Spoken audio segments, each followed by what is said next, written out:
This is Algebra 2. We are on homework 7-11. It's probably one of the hardest homework assignments in the entire unit because it has so many steps. Let's dive into number 1. I highly suggest that if you are doing this, you use a separate piece of paper or write very small. All right. So the first step that I typically like to do is I like to move the 35 to the other side. I'm not going to show that step. I'm just going to do it now. X squared minus 12x is now equal to negative 35. I've subtracted 35 from both sides. And then from here, I'm going to find the number that completes the square. So I'm going to take half of negative 12 and then square it. Half of negative 12 is negative 6, and negative 6 squared is negative 6 times negative 6, which is 36. So I'm going to add a 36 to both sides, add a 36 to both sides, and that is a perfect square. I have completed the square.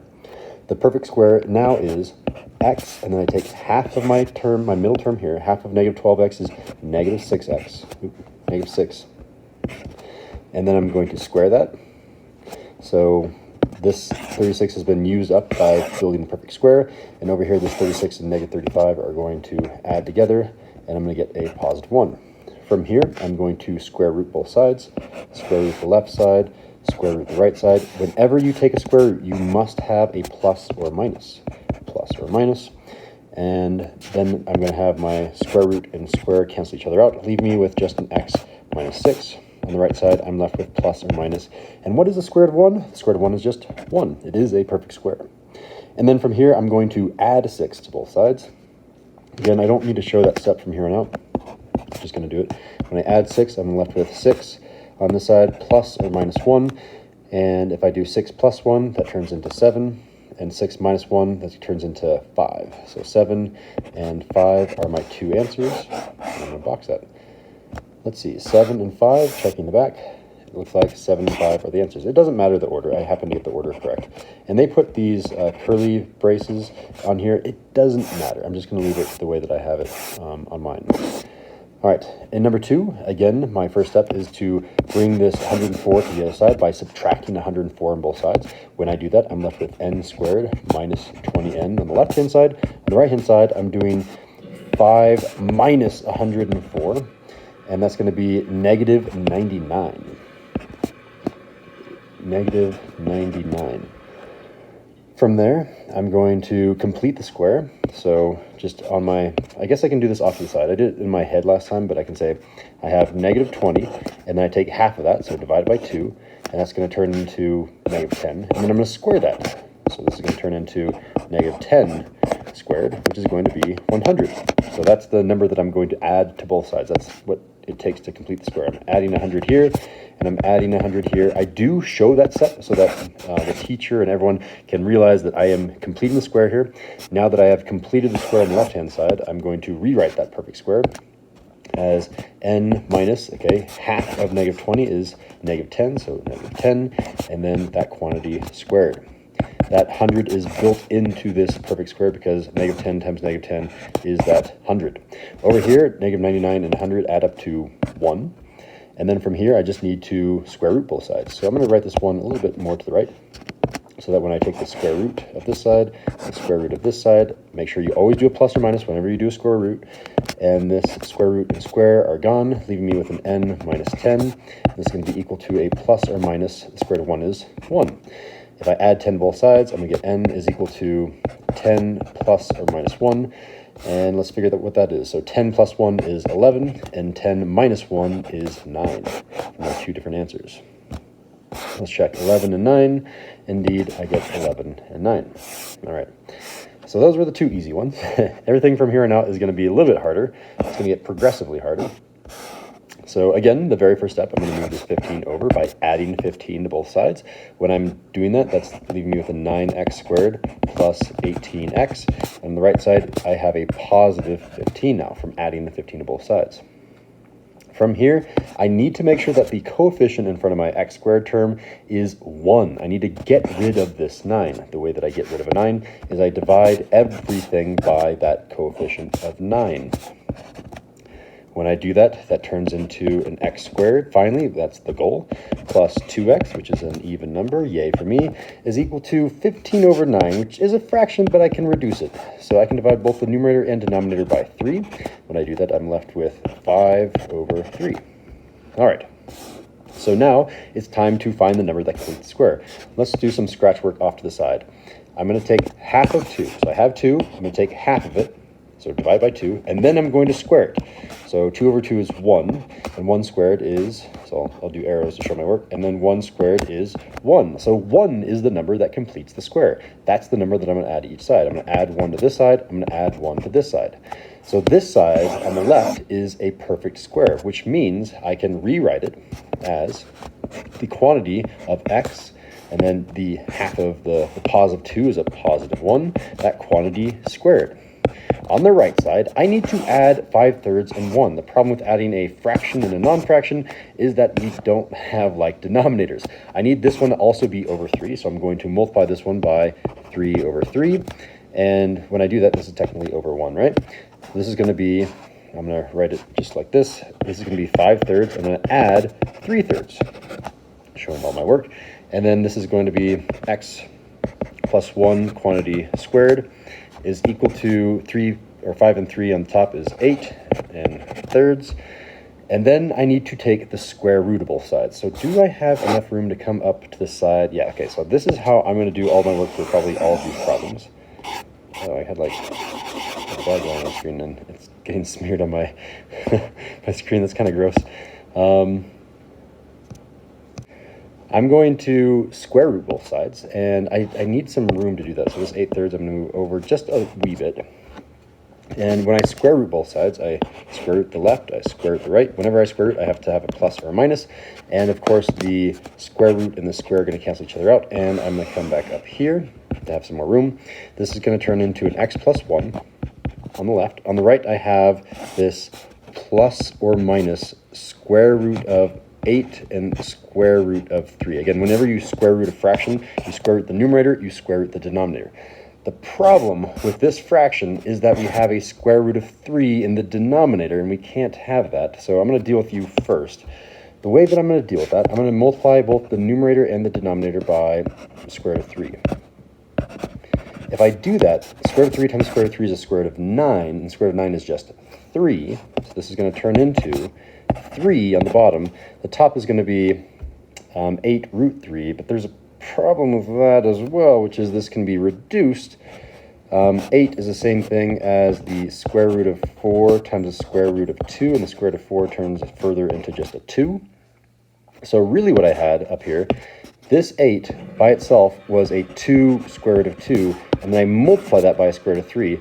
This square root of 3 and this square root of 2 get multiplied. 3 times 2 is 6. So this is going to be a 2 square root of 6 on the top. 2 square root of 6 on the top. And we don't want to forget our plus or minus, so let's leave that out front. And I still have this x plus 1 on the left.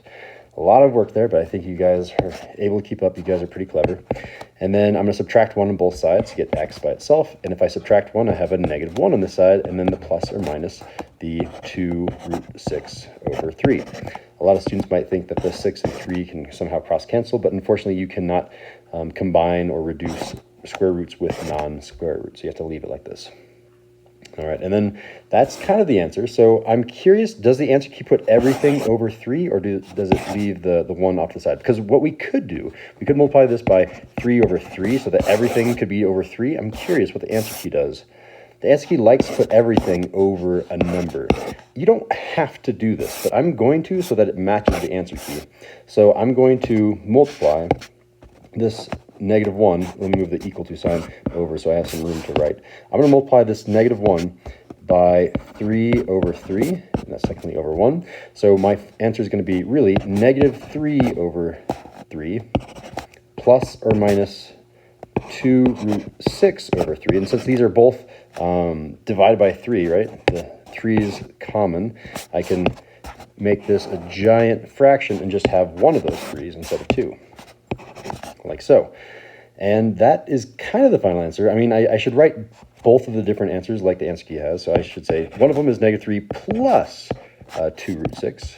2 root 6 over 3. And the other one is negative 3 minus 2 root 6 over 3. I think those are the two different answers in the box. Let's see if the answer key agrees with me.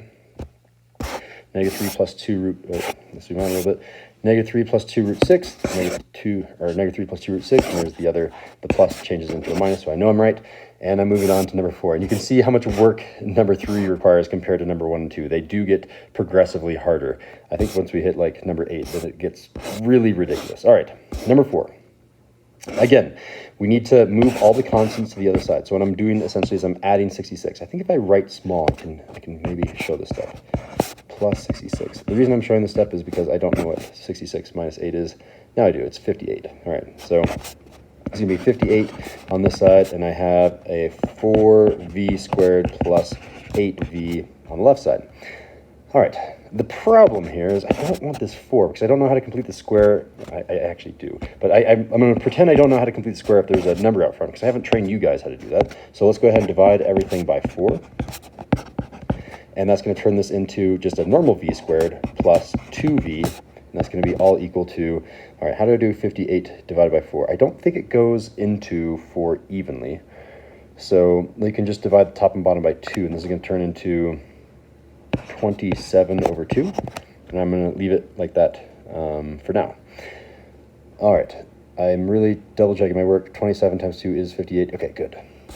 Now I need to find the number that completes the square. So I have this term. I'm going to rewrite that in my scratch work right here. I'm going to divide it by 2, and then I'm going to square it. You always divide by 2 and then square. This is going to turn into 1 squared, and 1 squared is just 1. So the number that completes a square is 1. I'm going to add that to both sides now. So I'm going to add 1 here. I'm going to add 1 here. On the left-hand side, this is now a perfect square. So I can write this as the perfect square. This is the quantity of v something squared, and that something is always half of that 2. That half of positive 2 is a positive 1. Okay, what about the right-hand side? Unfortunately, I can't add 1 with 27 halves until this is a fraction that's being divided by 2. So I'm going to multiply the top and bottom here by 2 over 2. So this is kind of over 1, right? So really what I have here is 27 over 2 still, plus not 1, but plus 2 over 2. All right, so this right-hand side is going to become 29 over 2. And I know it's about to happen. I'm about to take square root, so let me give some room to take the square root. This over here is still a v plus 1 quantity squared. I'm going to take the square root of both sides to get rid of the square. Take the square root of both sides. When I do that, I get a plus or minus on the right-hand side. And these are going to cross-cancel. Well, not really cross-cancel. They're going to, they're inverse operations, so they go away. So I have now v plus 1 is equal to plus or minus the square root of 29 all over the square root of 2. And unfortunately, that square root of 2 is a square root on the bottom, which means we need to get rid of it. I'm going to multiply the top and bottom by that denominator, square root of 2, square root of 2. And this is now going to turn into v plus 1 is equal to plus or minus. All right, 29 I'm pretty sure is a prime number. 29 times 2, doesn't that go... I mean, it's really close to 30 times 2, which is 60, so it's a little bit less than 60. It's probably 58, I'm going to guess. So we're going to say 58, that's the square root of 58. And that's all going to be divided by the square root of 2 times the square root of 2 is the square root of 4. The square root of 4 is 2. All right, and we're running out of room, so let's come back up here. So I am going to subtract 1 on both sides, so v is going to be by itself, and then on the right-hand side, I'm going to have that negative 1 that I subtracted, and then I'm going to do plus or minus the square root of 58 all over the 2. And I know that the answer key loves to make this one have the same denominator as this one, so I'm going to go ahead and do that. You don't have, again, it's an optional step that I choose to do because it makes it look pretty and like the answer key, but you don't have to. I'm going to multiply this one by 2 over 2. And then my new problem is going to be v is equal to negative 2 plus or minus square root of 58. This was divided by 2, and this was divided by 2. So really, all of it is divided by 2. So there's our answer. Let's write the two different answers that actually come out of it. So that means I have negative 2 plus root 58 all over 2, and negative 2 minus root 50. I don't know if I can fit it in that square root a little bigger, 58 all over 2. Let's go ahead and see if those are indeed the two answers that are on the answer key. Negative 2 plus root 58. Oh no. negative 2 plus or minus root 62. So we did make a mistake. Let's go ahead and find our mistake. We were supposed to get root 62, and you're probably yelling at me, you made a mistake right there, and I didn't see it. Was it back here? Let's see. If I subtract 8 from 66, 8 or 16, so that I think works. I see the mistake now. This is not 27. What I was trying to do up here is I was trying to divide the top and bottom by 2 to reduce the fraction. And I said 58 divided by 2 is 27, which is incorrect, and 4 divided by 2 is 2, which is correct. 58 divided by 2 is really 29, so this should have been a 9. Let's go ahead and change that to a 9 and see how that affects the rest of the problem. This is a 29, and then that makes this a 29 instead of a 27. And 29 plus 2 is 31, so let's come down here and change this into a 31. 31, and that means that purple 29 and here is a purple 31. And then if I double 31, because I'm multiplying 31 times 2, I get a 62. Let's change this into a 62. I want to color code this out. 62. And 62 is, 31 is still a prime number, so therefore 62 is just 2 times 31. I can't reduce the fraction anymore, or the radical. Let's leave it as root 62 for the rest of the problem. There's going to be a few erasing marks here, here, here, and here, and I just have to change it all to 62, and 62, 62, and 62. I think that should match the answer key, right? Yeah, the answer key did have 62. Okay, so that's where the 62 came from. And I got the rest of it. All right, we're on to number 5. I'm glad I didn't have to redo the entire problem, just a tiny portion of it. So number 5 doesn't have any coefficient up front, so I'm led to believe it's a little bit easier. That's why it's harder. This is an odd number, so I'm going to have a weird fraction when I complete the square. All right, how's this going to work? First, I'm going to subtract 15 on both sides. I don't have to show that step. You can follow that. N squared minus 9n is now equal to a negative 15 after subtracting 15 from both sides. Now it's time to do the scratch work on what number do I add to both sides to complete the square. Well, I am going to take the middle term, I'm going to divide it by 2, and then I'm going to square it. That is the number that completes the square. Unfortunately, 9 can't divide by 2 evenly, so I'm just going to leave it 9 over 2. I will leave fractions. I know a lot of students are like, no, change it to a 4.5 and then square it, and then it's going to be whatever decimal. Fractions are better here, guys. Just believe me. So let's do the top squared, right? I'm going to do negative 9 squared is negative 9 times negative 9 is positive 81. Let's do the bottom squared. 2 squared is 4. And that's the number that completes the square, 81 fourths. So I'm going to add 81 fourths to the left, add 81 fourths to the right. So this, on the left side, is a perfect square. This perfect square is n minus, it's a minus sign, so minus sign, right? Half of 9, which we already said is 9 over 2. Half of 9, you say, is half of 9. That entire quantity is squared, because that's the perfect square form. Okay, this is going to be equal to. Okay, there's a problem with adding these two, which is they don't have like denominators. There's no 4 down here. So what I'm going to do to this 15, didn't mean to do that, is I'm going to multiply it by 4 over 4, so it is a fraction over 4, so I have common denominators. Multiplying by 4 is a double-double. You double it and double it again. Double 15 is 30, double it again is 60. So this is really going to be a negative 60 over 4 plus the 81 over 4. All right, so that right-hand side, why is the screen not working? There we go. This right-hand side is now going to be a positive 21 over 4. And I'm about to square root this, so I probably need to move that over, don't I? And left-hand side has not changed. It's still n minus 9 over 2, quantity squared. I'm going to take the square root of both sides. So square root and square root. Whenever I square root, I have to have a plus or a minus. The square root and square cancel each other out, leaving behind an n minus 9 halves. On the right-hand side, I have a plus or minus. I have a square root of 21 on the top and a square root of 4 on the bottom. Luckily, this type of problem has a square root of 4, which is just 2. So I'm going to say this is really equal to plus or minus root 21 over 2. There is no radical in the denominator. It's just a nice number, a non-radical, right? What I need to do to both sides is I need to add 9 halves to move it over.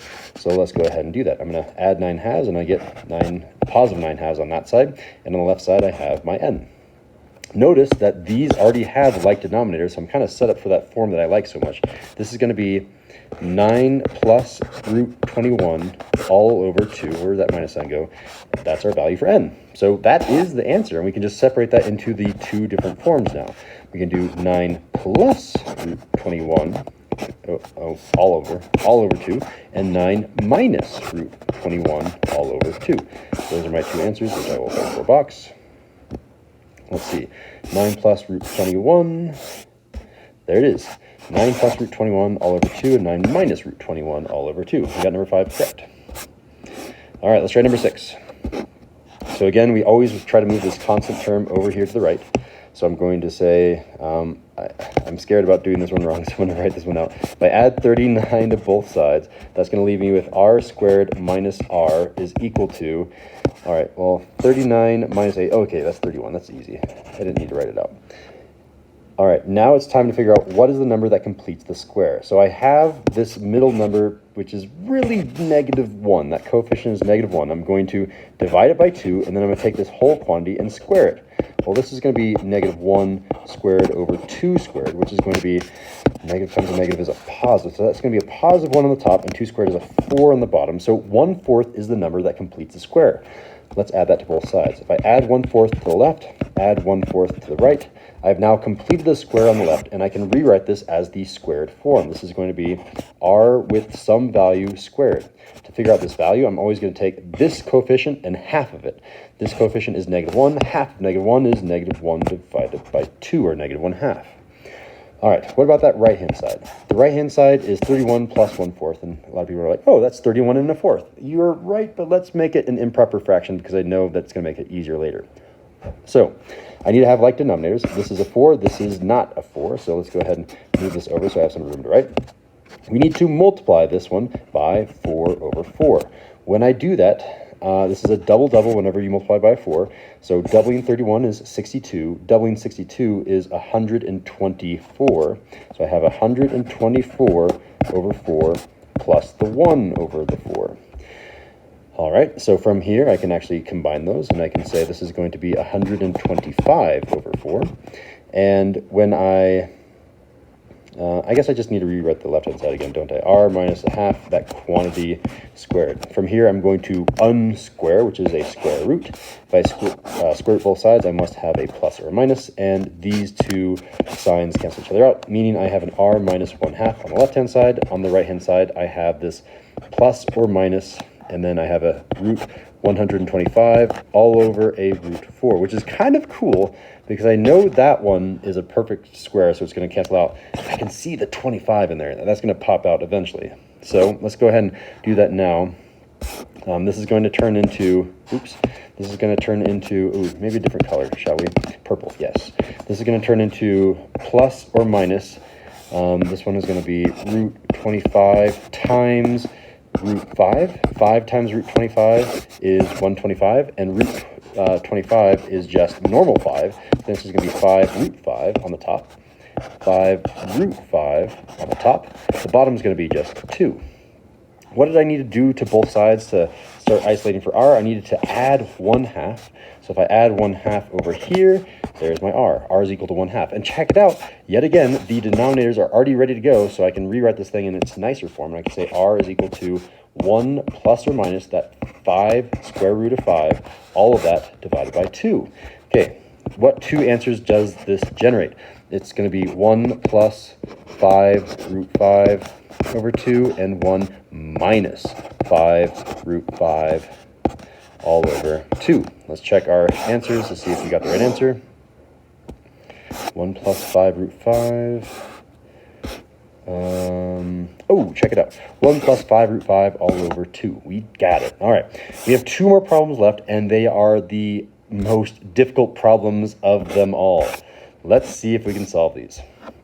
So, the first thing that I see is this constant needs to be moved over. I don't need to show my work. You can just see this is going to be 4n squared minus 12n is equal to a -6. From here, I don't like the fact that I have a coefficient, so I can complete the square. I'm going to divide everything by 4, divide 4, divide by 4. And this is going to turn into an n squared minus 3n and that's going to be equal to a fraction. I can reduce a fraction. I can divide the top and bottom here by 2, and that's going to be a -3/2.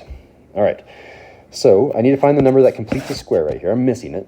So I'm going to take this coefficient, I'm going to say -3, I'm going to divide it by 2, and then I'm going to square it. That's the number that's going to complete the square. This is going to be -3 squared over 2 squared, which is, again, arrow and then arrow. It's going to be 9/4. So 9/4 is the number that completes the square. Let's add 9/4 to the left side and add 9/4 to the right side. And I can see that I'm going to do some math, so I'm going to move you over just a little bit. This left-hand side is a perfect square, so I can rewrite it in its perfect square form, which is going to be n with something squared, right? The something in this case is this middle number and half of it. Literally, that number right here is going to come over here, and I'm going to have -3/2. Okay, right side. These two numbers are fractions, but these fractions do not have like denominators. So this one, I'm going to change the 2 into a 4 by multiplying the bottom by 2. If I multiply the bottom by 2, I have to multiply the top by 2. And it's one of those things that I shouldn't have divided by 2 here, because now I'm running in circles. I divide by 2 and then I multiply back by 2. And the way that we're going to do this math is this is going to be -6/4 plus 9/4. All right, that's going to simplify. Come on screen, there we go. This is going to simplify into a 3/4, and the left-hand side hasn't changed. It's still n minus 3/2, that quantity squared. From here, I'm going to square root both sides. Square root both sides. That means I have a plus or minus over here on the right side, and this square root is going to cancel each other out, meaning I'm just left with an n minus 3/2. On the left-hand side, the right-hand side is going to have a plus or minus. It's going to be a square root of 3 all over the square root of 4, which is nice because square root of 4 is just 2. So I can say that this is going to be plus or minus the square root of 3/2.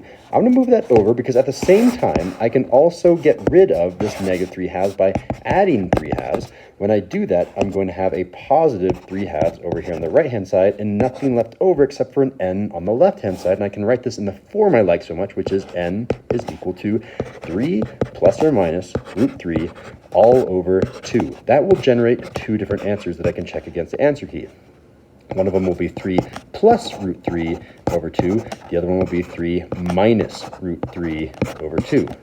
Let's check. And I should box my answers, of course, so my teacher can see where my answer begins and ends. 3 plus √3 over 2. Please, please, please. 3 plus √3 all over 2. That one wasn't that bad. This one looks scary. 151 is a big number. But we can do this. We got this, guys. Here we go. Number 8.